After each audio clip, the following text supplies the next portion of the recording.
আগামী 11 তারিখ নদিয়ার কৃষ্ণনগরে মুখ্যমন্ত্রী মমতা বন্দ্যোপাধ্যায়ের জনসভা, আর সেই সভার আগেই কড়া নজর প্রশাসনের। শেষ মুহূর্তের প্রস্তুতি খুঁটিয়ে দেখতে সরেজমিনে এলেন এডিজি দক্ষিণবঙ্গ সুপ্রতিম সরকার। এই মুহূর্তে আমাদের সাথে ফোন লাইনে রয়েছেন আমাদের প্রতিনিধি সায়ন মোদক। সায়ন, মুখ্যমন্ত্রীর জনসভার আগে প্রস্তুতি কতদূর, কি জানালেন এডিজি? দেখো, এডিজি হিসাবে এই মুহূর্তে কোনো কথা হয়নি বা তিনি আমাদের সাথে কোনো সংবাদ মাধ্যমের সাথে কোনো কথা বলতে বলেননি।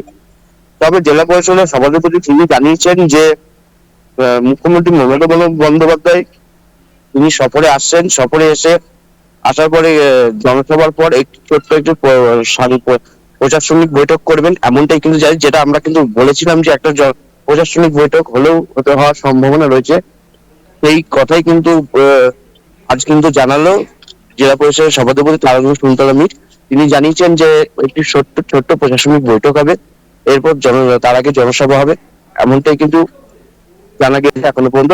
তবে এডিজি দক্ষিণবঙ্গ সুপ্রতিম সরকার তিনি এসেছিলেন এবং গোটা বিষয়টা খতিয়ে দেখলেন, কোনোখানে ফাঁক আছে কিনা সেই জায়গাগুলো দেখে নিলেন।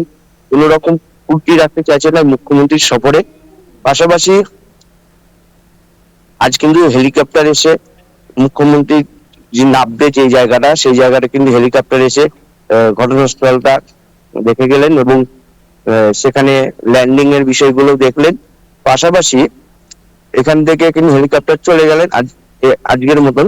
আগামীকাল বেলা 12টার সময় কৃষ্ণনগর গাবতলা মাঠ বলে একটি জায়গা আছে, সেই মাঠেই কিন্তু নামবেন।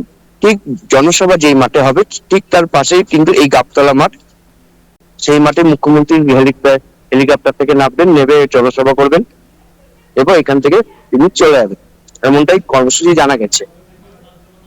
ধন্যবাদ সায়ন আমাদের সঙ্গে থাকার জন্য। আমরা যেমনটা জানলাম যে সভাস্থলের মঞ্চ প্রস্তুতি, নিরাপত্তা ব্যবস্থা সহ জরুরি পরিষেবার ব্যবস্থাপনা সবকিছুই খতিয়ে দেখেন তিনি।